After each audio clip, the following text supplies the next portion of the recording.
Hey guys, and welcome to the Abundance Alchemist podcast. I'm Caitlyn Dorsey, an Abundance Alchemist, animal lover, trauma survivor to thriver, mindset expert, self-love junkie, and author. This is the place to be to grab those powerful tools, ideas, and inspiration to make lasting changes in yourself and your life. No more waiting, my friends, because it's time to show up unapologetically, radiate that confidence, and create a life you absolutely love. Time to buckle up and dive on in.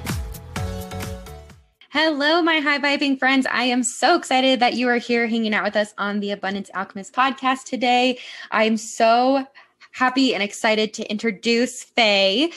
So Faye is an internal conflict resolution expert, stress elimination specialist, relaxation coach, international speaker, world-class trainer, global citizen, and founder of the 7R formula for rapid transformation. She's on a mission to reconnect busy professionals to the magic within so that they can have the health, careers, and relationships that they've always dreamed of. Her life's work has been dedicated to developing human potential and facilitating growth. She has spent 15 years, over 165,000 in trainings and certifications, and thousands of hours researching models of wellness and human potential. After successfully resolving the internal conflicts that negatively impacted her own health, career, and relationships, Faye coded everything that worked on her healing journey and developed a proprietary protocol that takes busy professionals from being stuck to unstuck so that they can have the health, career, and relationships that they've always dreamed of. She has been invited to share her expertise at universities, workplaces, wellness centers, yoga studios, schools, and in several different countries. And I am beyond excited to welcome her to the Abundance Alchemist podcast today. I know it was long-winded, but such amazing background. So welcome to the podcast, Faye. Thank you. It's so nice to be with you, Caitlyn. Absolutely. So I'm so excited to talk to you about so many topics, but the one thing that really sticks out to me is stress elimination. I want to talk to you about that because I know that this is not management. This is actual stress elimination. So tell me about that. Yeah. So would you agree that managing stress hasn't really, it hasn't really taken many of us far, right? Like we all know, we've all heard about, read about, been trained in the stress management techniques. Do your diaphragmatic breaths, listen to your meditation apps, go for walks, practice gratitude, take your essential oils, take your adrenal tonics. Look, while all of those things are really, really helpful in supporting your nervous system, obviously our experience has shown us that it's not enough. Because if those tools and techniques that are very prolifically available were what is needed in order to eliminate chronic stress, there would be no issues with chronic stress. Absolutely. But so much chronic stress around, which leads me to question, then obviously those management techniques aren't working. We need a different approach. And when I talk about stress elimination protocol, I'm talking about eliminating chronic stress because, actual stress isn't a problem. Like the actual stress response, you do need stress. I mean, for example, if you have a deadline, you don't want to be doing it in your zenned out. You don't want to be completing a deadline when you're zenned out. If you have a marathon to run, you don't want to be doing it when you're in zen mode. If you have a big performance or a big deadline, you need that energy. You need that adrenaline boost. You need that, that motivation that comes from having your stress response triggered. So that's not the problem. Stress has massive benefits. The stress response has massive benefits.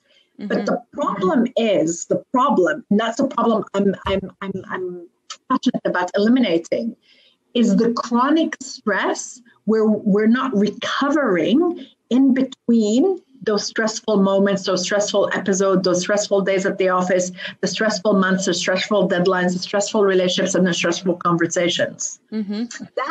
That's what leads us into chronic situations that come from a chronically overstimulated stress response.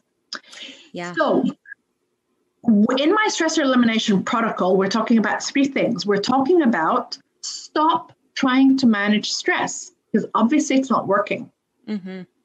We're also talking about learning how to transform stress. And what do I mean by that? transforming stress isn't managing it, because when you're managing it, you're kind of trying to control it. When you're transforming it, you're changing it and harnessing it as an energy and a force for good, and for a lot of good. Because as we've established, stress can enhance your productivity, your performance, your sense of purpose, your energy, and so on. And the way to transform stress is to really understand what are the emotional contributors to your chronic stress. Because let's face it, for most of us nowadays in the modern West, Caitlyn, our stress response is not being triggered because of an actual threat to our survival or an actual threat to our lives. It's not. It's being triggered by something else that the mind perceives as a threat, and then unleashes the same stress cycle within our hormones and within our bodies. And so usually that thing that is creating that stress response is usually something emotional. So it's getting to the heart of what is the emotional stress that's triggering your stress response, and the biology, the physiology, and the endocrinology of stress. And the third step is in the protocol is resetting your system, resetting your nervous system, because your body has a capacity to reset. Just like you've got a stress response, you've got a parasympathetic response, a response that's all about balance and homeostasis and harmony. But what happens with so many of us that are in chronic stress is, as I said earlier, we're going like from one busy day to one big deadline to one failed relationship to one difficult conversation without taking time to reset and recover and recalibrate. And in my stress elimination protocol, we work through all those 3 steps in order to re-regulate your stress response so that you're not suffering from chronic stress anymore. I love that. That's so incredibly powerful, because you hit on a couple of things that really stuck out to me. The idea that a lot of the things that we're triggered by are not life-threatening, but we know that our brain doesn't differentiate the level of threat, right? It's like if the same response happens if you're being chased by a cheetah and you're going to die, or you're stressed out about a deadline. Yeah, totally. And because your mind doesn't know the difference between what's real and what's imaginary, which is what you said. And because your mind lives in your body, it doesn't live in between, it doesn't live in the cranium and between your ears, you're going to feel it physiologically. You're going to feel it in your heartbeat. You're going to feel it in your palms. You're going to feel it in your throat. You're going to feel it in your digestion. You're going to feel it in your sleep. You're going to feel it in all those other physiological ways. Right. Because the body's always trying to get your attention to communicate that, you're a little bit off track, a little bit off course, and it's always trying to get you back to homeostasis and balance, always. Right. And that idea of stress being really helpful, I don't think I realized that in my own life until, I dealt with chronic stress, right? I was the same way. I was going through the management tools of doing meditation or something to manage my stress, but wasn't actually going to that place of allowing myself to kind of reset my nervous system and reset. And I noticed it because I started having a lot of like digestion issues and swelling and stuff in my body. And when I went to a naturopath doctor, we did a lot of work and they told me that my cortisol levels were really low. And I was like, how does that make sense if I'm really stressed out? Wouldn't they be overly exerted? Because cortisol helps with, anti-inflammatory, which we know. Yeah. But it was because I was so depleted. My adrenals were so depleted from that chronic stress that I wasn't even able to help my body in the normal functions, which is incredible. Yeah. Or the body wasn't able to help itself, because the body knows how to help itself, doesn't it? The body knows how to heal itself. The body knows how to come back to homeostasis. But the thing is, the body can't do that on its own. Like, it needs a little bit of help from us. It needs us to kind of like flick the switch in order for it to do what it knows how to do. Absolutely. And I think you touched on kind of the difference between stress being in more of that physiological or physical sense in your body. But we also know that our thoughts and our subconscious mind and our conscious mind play a really big role in this. So how does the subconscious mind kind of play a role in stress? It's huge. It's actually everything. So As we know, our subconscious mind is the storehouse of all our life experiences, which also includes all our life events, all the emotions we've ever experienced, all of the thoughts, all of the beliefs, all the values, so on and so forth. It's the archive. It knows everything about you. Mm-hmm. It's also the part of your mind that runs your body. It's the part of your mind that beats your heart and digests your food and grows your hair and your nails, so on and so forth. Mm-hmm. And so when there is a perception of danger or threat or harm in the environment, that perception is usually triggered from the subconscious because you're not consciously perceiving things. And we perceive things based on the filters in our mind, based on our past experiences, based on our emotional landscape, based on our thoughts, based on our beliefs. So if that store or that archive of the subconscious has unresolved or overloaded emotions and thoughts and life experiences, it's going to keep seeing what's in our reality through the same lens of what happened in the past. Mm-hmm. Therefore, triggering the same physiological response as was triggered in the past. Right. And because what we said earlier, your mind doesn't know the difference between what's real and imaginary. Your mind doesn't know that this was a past emotional trigger or past situation where you didn't have the internal resources to heal. So it will just recreate that same old feeling. And over time, and the problem isn't that it's created one time, it's not a problem. Because the mind and the body can recalibrate from that. The problem is that it's on replay. It's a repetitive story. It's a repetitive script. Absolutely. And therefore, in the work that I do with burnt out professionals, what we do is we identify what it is, what is the actual stressor, because it's not the deadline, it's not your boss, it's not your to-do list, it's not the responsibilities, it's not the mortgage, it's not the finance, it is none of those things, none of them. So we identify at a subconscious level, what is the actual trigger of that stress response, and then we resolve it at the level at which it was created. And it happens like that. That's incredible. Yeah, just thinking about, going to really the root of the cause, because I think sometimes we like to make this so much more complicated than it needs to be. And then we also have kind of some ideas for stress management that we look back on older things or older kind of studies, like the idea that all the emotions are in the limbic system. When we know that there's not all the emotions in the limbic system, we know that there's some, but we know that there's in other places. So it's really interesting to think about how complex we make these. And we look at, again, kind of that idea that the external is creating the internal when we know it's the other way around, like you mentioned. Totally. Yeah. We're not looking at the root cause of really what's happening. And the way out, just like the internal causes the external, if you want change in the external, you need to go on the inside. Absolutely. I agree. No worries. So you touched on this idea, how this is a recurring thing, right? So like when the stressor is constantly going from this past event that's occurred. So I know that this recovery method is helpful with trauma and PTSD. How does that intertwine? Yeah.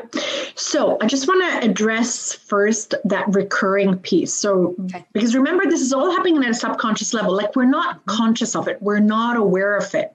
Right. And here's the thing, just because we're not conscious that this is happening underneath the surface, it doesn't mean that it's not happening.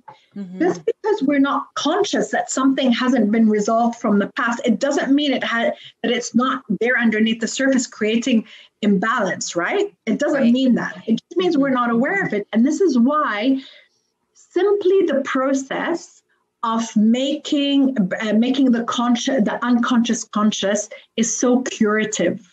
Mm-hmm. It's so curative, actually shining the light on what's been hidden or what's been unknown or what's underneath the surface is massively transformative, massively transformative. Mm-hmm. But the thing is also with this, because it's so subconscious, another if you want to call it kind of function or role or feature of our subconscious mind, is that it's the part of our mind that's responsible for habitual, repetitive, automated behaviors or aspects. Mm-hmm. And so it automates things so quickly, so rapidly. And so if this actual stressor is stored at that level of mind that does everything on auto repeat, it means that it's been memorized, it's been practiced so much at a subconscious level, you don't even have to think about it anymore. The mind is running it as a program underneath the surface, just like you don't have to think about blinking your eyes or swallowing or beating your heart or breathing your lungs. It just happens underneath the surface. Mm. And that's what's going on with these things. It's practiced so many times, these actual emotional, psycho-emotional stressors that lie underneath the surface that we're not aware of have been practiced and now they're automated. They're an automated part of our response. Yeah. Absolutely. And when we try to resolve them, and that's why taking lavender essential oil isn't going to help a long-standing practice unresolved thing from the past. It won't. Mm-hmm. Yeah, that makes a lot of sense. I agree with that. So going to that idea of the habitual place, how does this make sense with trauma and PTSD? Like, how do we move into that space? Yeah. So trauma and PTSD also come from an unregulated stress response, right? Right. Yep. So they come from been there on multiple occasions. So when I say all it is, I'm not dishonoring anyone's experiences with trauma and PTSD. It's just after my 15-year journey through recovery, learning what I did, applying what I did, and now doing what I do in my clinic, if I stand back and I peel it all back, mm-hmm. Trauma is an event or multiple events that happens that totally overwhelms the nervous system. Yep. It's an event or multiple events with heightened negative emotions. Mm-hmm. And the event is either very sudden, very intense, very overwhelming, very unexpected. And we feel on the inside that we don't have the internal resources to deal with it. Mm. And in that case, then that event or the events, they don't get stored in the hippocampus part of the brain. They get stored in our nervous system, in our body, as implicit memories. And implicit memories do not respond to cognitive therapies. And that's why we kind of like can't remember what happened, or we don't have a conscious recollection of what happened. No, of course not, because it hasn't made it up to your brain. It's still in your body. It's still in your nervous system. And that's why trauma, and it's, I think it's now become a widely established and widely held belief and truth that trauma is behind all addictive behaviors. It's behind all forms of mental health and mental illness. And of course, it's behind PTSD, right? Yep. And therefore, how does this relate to that? Again, it relates to it because when our nervous system is in that heightened state, in that heightened negative emotional state, our survival response, our survival mechanism, our stress response gets switched on very, very quickly. But the thing is, the stress arousal cycle doesn't have a chance to unwind, to complete its full cycle. And the event gets locked in. The nervous system gets frozen in that stress response. Mm-hmm. And we get frozen in time, in that emotion, in that scene, in that feeling inside the body. And that's why we always have, there's a knot in my stomach. There's a knot in my throat. There's a tightness in the chest. There's pressure in the head. There's a heaviness in my arms and in my legs. Of course there is, because that's the memory stored in the body, not in the brain where it should be. I like that. It gives it a lot of meaning behind. A lot of people say if you have unresolved trauma, you notice it physically manifest in some way in your body. Or you'll hear this idea of diseases manifest from kind of this idea of chronic stress, which we know chronic stress is that silent killer, but we have a hard time sometimes thinking that a thought or an emotion or a trauma or an experience can be stored in our body. We just think about it in that physical sense of the thought. We don't think about it in our body. So I like that you said that. Well, yeah, thank you. But the work that I do in the area of trauma recovery comes from, the research that I did that led me to the work of Dr. Gabor Mate. When the body says no, and he has another one, and I'm sorry, I forget the other one. But Dr. Gabor Mate says trauma isn't what happens to you. It's not what happened to you. It's what happened inside the body. When that thing happened in your life. It's how you experience it on the inside. That's trauma. It's what happened inside your nervous system. That's trauma. Yeah. And what happened inside your nervous system in trauma with heightened negative emotion is basically a stress response that becomes overly stimulated without then unwinding and then coming back to homeostasis. And that's what I do in my work. Right. And that gives a lot of clarity to the idea of why certain events can be perceived as traumatic to one person, but another person might not react the same way, because it's all about how you do. Yeah. That totally makes a lot of sense. Yeah. You are just blowing me away. You have done so much kind of just research in this field, and what you know is really, really powerful with kind of shifting. I like that the shift is away from that stress management, because again, I don't think it's talked about I think stress is so normalized of you have to have chronic stress nowadays, and the grind is how everything gets done, and it's just part of life. And it's not. I mean, you can have. It's not. Yeah. And I don't know, maybe it's the idealist in me here, but the idealist in me is maybe thinking or hopefully wishing that one of the shifts, the paradigm shifts that's going to come as a result of COVID is this reevaluation of what it means to be well and healthy. Mm-hmm. Because, I think we've all come to understand over the past 14 to 16 months that health and well-being aren't just about our physical health and our physical well-being. Right. I mean, there's so many conversations. It seems like right now that conversations around mental health have become really normalized, haven't they? They have. As they should be. As they should be. And I think as more of that continues to be more mainstream, I think the way people look at and think about what it means to be successful in work is really going to be balanced with what does it take in order to be well, in order to really thrive at work. Because you can't thrive at work if you're not thriving in your health or in your life. Can't happen. Right. Yeah, we can't. I think like you're saying the shift is coming of we can't like compartmentalize different aspects of ourselves. We're a whole being. So every different area in our life, we have to be showing up and taking care of ourselves and doing the work, but also giving ourselves that space to process and deal with, like you said, the kind of the root cause. 100%, Caitlyn.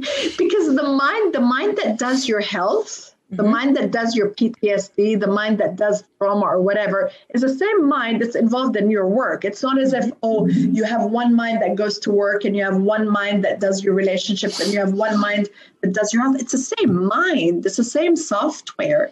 Right. And when that software heals and reboots and recalibrates, then it gets to work optimally across all areas of your life.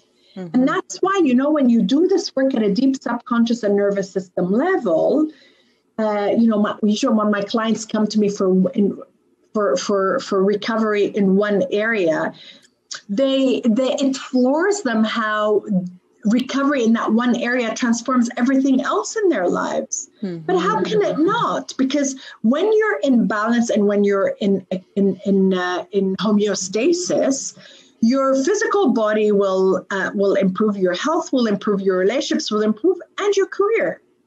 Absolutely. Yeah, it makes sense, right? We just kind of like to look at it like we're separate beings of like, this is who I am at work or this is who I am at home. And it's not the case anymore. And I think, like you said, the paradigm shift is coming after COVID of we really are noticing and having these conversations. And like I said, this is one of the reasons I started this podcast, is to have those conversations to shift out of these old ideas that are not helpful. No, they're not. And it's, this is where I think COVID has We have a lot to be thankful for COVID.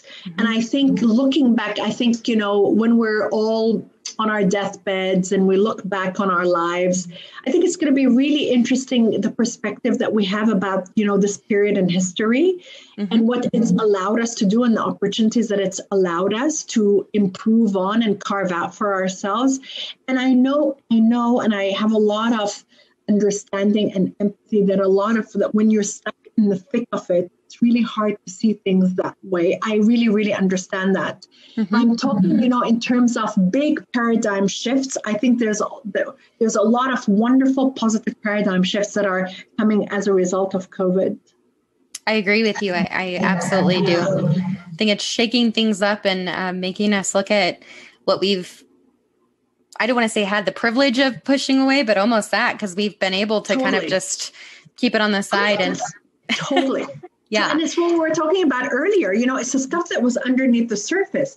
And just because it was underneath the surface, it doesn't mean that it wasn't festering. It was festering. Right. And I think this has just kind of brought everything to the light. And as we were saying earlier, when things come up to the light, they transform, they heal. They do. Yeah. And I think too, I like that you're saying, it's all this stuff that has been happening for so long ago, because I think we kind of write off these things that happen at a young age. I think, we look at trauma that maybe happened in our teenage years or young adult lives, but we don't necessarily look at things that may not have even been traumatic in a sense, but even as an infant, like our development. It's crazy to think that, there's theories that, like Sigmund Freud's psychoanalytic theory, right? Your idea of if somebody is smoking and drinking and having kind of all these different, like overeating, they could technically be in the developmental stage of a baby. They could be in that oral fixation place. Like this idea that your entire life matters and you can't just write off these things that you don't want to look at or that you don't think that affect you. And the idea that, like you said, this is a recurring pattern. This is happening subconscious. So it's habitual. It's not just something that we can bring up and say, oh, okay, cool, I've dealt with it, until we're really looking at the root cause of the emotion that's actually contributing, not just saying, oh yeah, I've thought through what happened. And usually what you think consciously is the root cause of the problem is never the root cause of the problem. Absolutely. Because it's subconscious, it's hidden, it's underneath the surface. By virtue of it being subconscious, you're not conscious of it. And, they don't call them formative years for no reason. Those first 7 years of our lives are very formative, but here's from a subconscious specialist point of view, something to keep in mind about that. Those first 7 years, the reason why they're formative is the first 7 years of our lives, our brain is in theta. Theta is our conscious brain has not yet developed. We have no capacity in the first 7 years of our lives to make sense of the world, to rationalize, to understand. There's none of that capacity is available for us. So we are literally, when they say we're like a sponge, we're literally like a sponge, because think about everything that we have to take on and learn in order to be able to survive in the world around us. There's a massive amount of skills that we need to learn: language, behaviors, norms,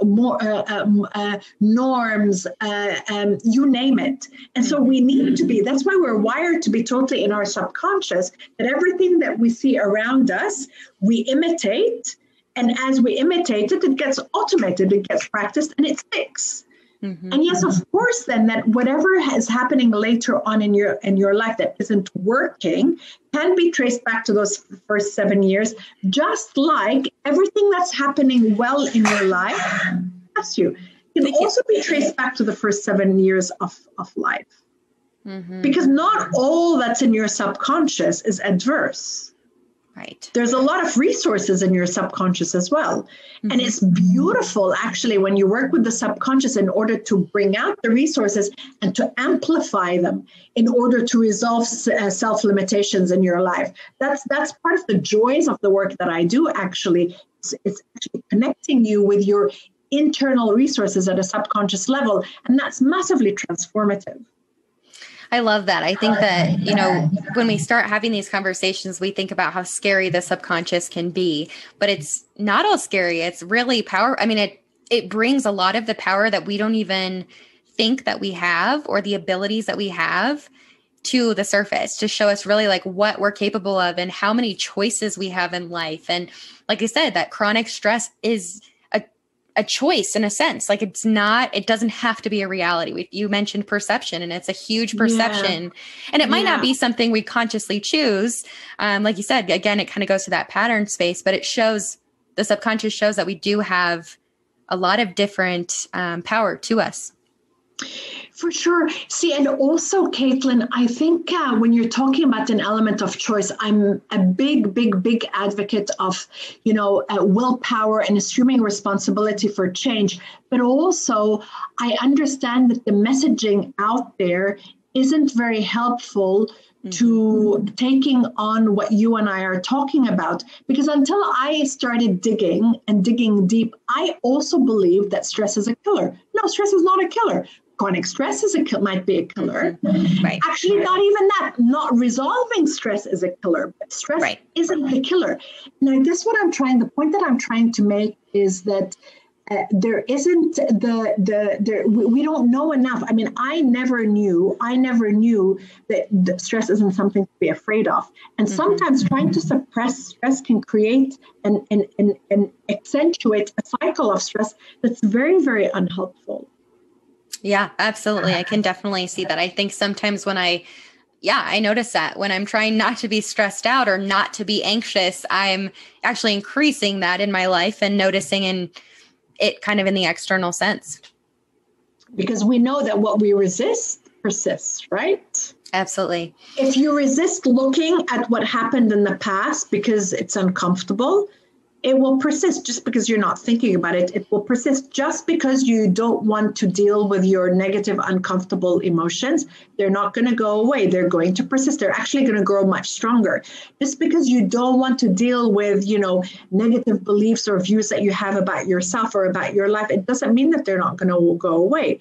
They'll stay there underneath the surface, and they'll gain momentum and force and strength. And eventually, when this isn't dealt with over time, it will come out as a moment of crisis. I mean, this is why, burnouts and meltdowns and all of these situations are basically your mind trying to get your attention through your body.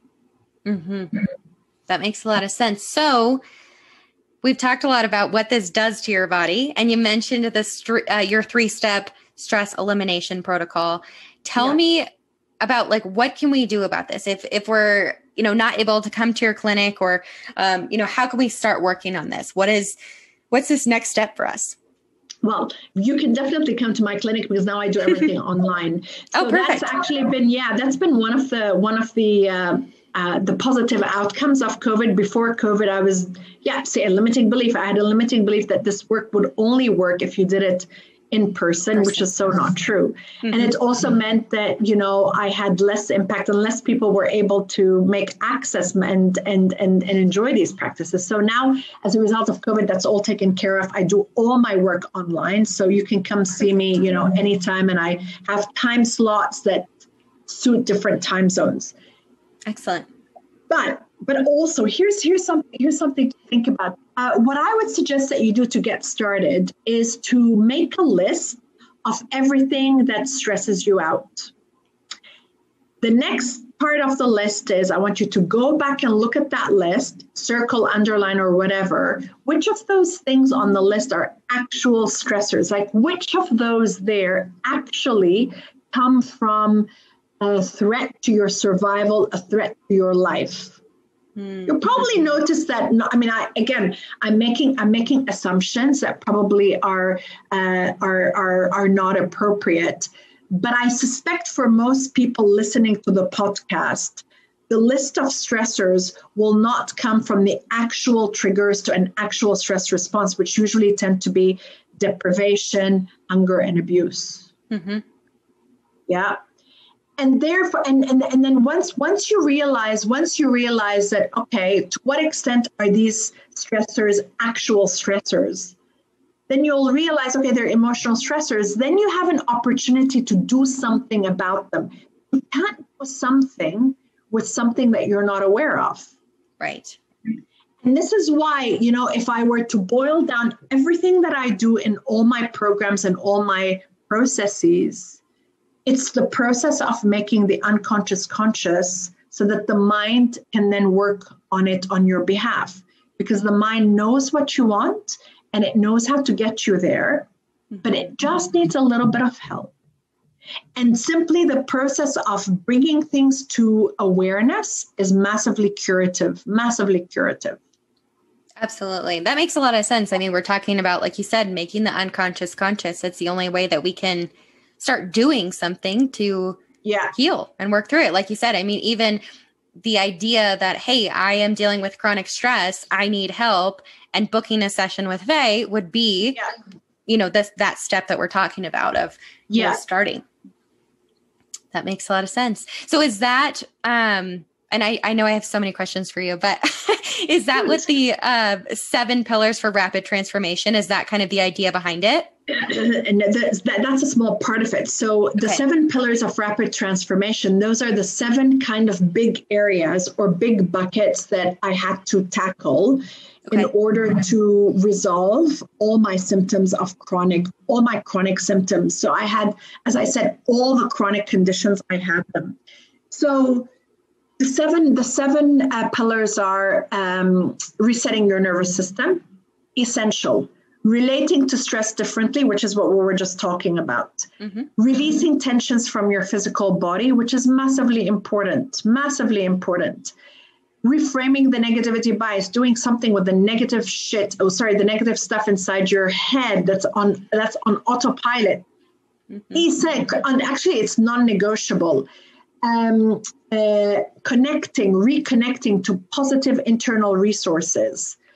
Resolving your internal conflicts and assuming responsibility for change. And what I mean by assuming responsibility for change, it's not just making the decision and having the intention like I'm going, to be better or I'm moving towards freedom from these conditions, but it's actually also getting really clear on what you want instead and articulating it in a way that your mind, especially your subconscious mind, can understand and start working on it on your behalf right away. Because a lot of times, Caitlyn, the reason why many of us remain in chronic stress, chronic anxiety or whatever, is because we don't know how to speak to our subconscious mind. We don't know how to give it the instruction in order for it to give us what we want. And so part of assuming responsibility for change is helping you get clear on what you want, not what you don't want, what you want, and framing it in a way using language patterns that your subconscious mind can recognize and implement right away. That's powerful. I like that. Yeah. That makes a lot of sense. Caitlyn, you see, a lot of times when we are in these chronic stress conditions, we don't know, we're not clear on what we want. We're not giving the right instructions to our mind. We're just remaining in that negative space and catastrophizing and automating the old story. So it's very important to start crafting a new story. You can't craft a new story if you don't know what you want. Like, what do you want the story to look like? Because if you don't give direct instruction to your mind to create or script or a new story or a new ending, it will just keep repeating what it already knows because it's a repetitive part of your brain. Right. It's that idea, that comfort zone, or what we talk about. Comfort zone. Yeah. Being in that comfort zone. It makes a lot of sense. And I like that you touch on that, because I think you hit on a really powerful point of, we really are awesome at focusing on what we don't want. But when you ask somebody, what do you want? Or like, what is, like in traditional therapy, it's the idea of like the miracle question. Like, if you could have absolutely it any way you wanted, how would it be? And people still don't really know how to answer it. We don't really know how to articulate what we do want. We just focus on what we don't want in our lives. And and that's why, the work that I do with my clients is 100% outcome based, and it's 100% based on that. Like, I always start at the end, always, and we work backwards. So when you work with me, the first question I'll ask you is, what do you want? Like, it's not that I don't care. Of course, we can touch upon what's happening right now, and it's important to have a sense of what's going on or what's not working. associating and reassociating with what's not working in your life isn't going to give you a different result or a different outcome. But associating with what you want and really over associating with what you want is what's going to give you a different outcome. So we always start at the end, and everything that we do together is always with the end goal in mind. And the end goal are those desired outcomes that are clearly crafted and communicated in language and in terms that your mind can understand and act on right away. Yeah, that's absolutely very powerful. And I like that approach because I think too, a big turnoff, at least for me, for traditional like therapy when I was trying to get help for chronic stress is this idea that I had to go in and relive my trauma story and it wasn't helpful. The amount of therapists I had to tell my trauma story to, and you're not even identifying who you are. It's just like, this is me. This is what was traumatic in my life. And this is what happened.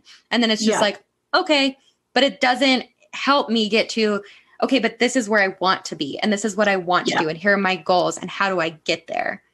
And how do I get there with my internal subconscious resources? Because just talking about it and just visualizing it and affirming it isn't enough. Sure, that's a part of it. Absolutely, absolutely. But it is not enough, because if your subconscious mind does not believe that possibility, that outcome, it will not give it to you. So it's really important to make sure that your subconscious mind understands it, because your subconscious mind is going to deliver that result for you, not your conscious mind. And that's why affirmations are very limiting. I love that. I have an issue with affirmations because I believe the same thing. And I think that, in kind of more the new age sense, but also if you're looking at like, cognitive behavioral therapy, it's the same in that restructuring, right? You're looking at an affirmation, but there's not that power behind it. You can't trick your subconscious to believe it if you don't believe it. No. And I think there's a lot of merit to CBT. I incorporate a lot of CBT into my work. Right. But I do it because I know this is the way that I work. Like in my powerful trauma release protocol, in my private coaching for rapid transformation, we work on 5 different levels: conscious, subconscious, somatic, nervous system, and lifestyle. And in the conscious realm, I mean, you do have to engage your conscious mind and recruit your conscious mind. Absolutely. That's where we work on consciously changing your thoughts, but it's not enough. But when you combine it then with the subconscious reframing, then there's no reason for your mind not to habituate that over time. Right. Absolutely. And I agree with you. I think it can be really powerful. I do love CBT, but like you said, it has to be, there's a limit to what it can do. And there's a limit to, talk therapy. That's why I say there's so many different ways for us to heal and to grow and release and do all these things. So limiting ourselves to one way that's not feeling like it's helping is not the only way to do things. No, it's not. I mean, you mentioned the limitations of talk therapy. And I mean, I'm now doing what I did because of the limitations of talk therapy in my own recovery journey. So when I started this work, I started this inquiry. I like to think of it more as an inquiry. It was 15 years ago. I was 36 years old, and my life was totally spinning out of control. And that's when I started manifesting all those chronic conditions, all of them, every single possible one. And at the time, I was living in Curacao in the Caribbean. I mean, I was basically living where other people vacation. And just as a little backstory, I'm from Lebanon in the Middle East, and I was born in Lebanon right before the start of the Civil War in 1975. And that was one of the longest wars in the Middle East. It claimed the lives of hundreds of thousands of people, and it displaced many millions out of the country. So we were part of the statistic that left the country very, very early on in the peace. And, we ended up living in Europe, in Canada. Eventually, I went to study in the States, and build my career, so on and so forth. And so the narrative I always ran inside my mind is that we're fortunate that we left the war early on, which is true, we did. So we were unaffected by the war, right? So that was the story. I was telling myself that I'm lucky. On the inside, I wasn't feeling it in my body, disconnect. Now, fast forward to 36 years later, when everything was falling apart around me and I landed in a doctor's office, basically what prompted me to go into the doctor's office is I was driving on my way to work one morning. I was in education at the time. I lost control of the car and the car went spinning and it ended up on the other side of the road. And I passed out behind the wheel of the car. Petrifying. Yeah. And I didn't know what had happened. And I had no explanation for what had happened, right? None.